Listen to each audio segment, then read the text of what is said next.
So I chose to do psychology because I've always kind of been fascinated with why the mind does what it does, and why people act the way they do.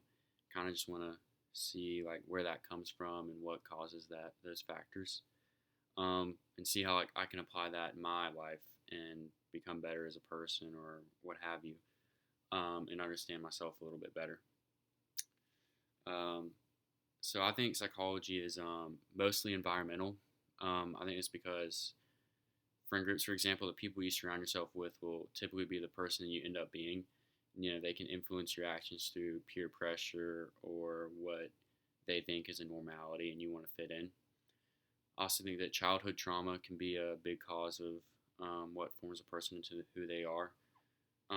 Just from like friends that I've seen, they've gone through some things, or like myself personally, definitely shaped me as a person, and kind of the some of the actions I do is the cause behind that. I also think that pressures from your parents or the school can put a lot of stress on yourself, and that stress can cause you to do, certain actions like freaking out or stuff like that.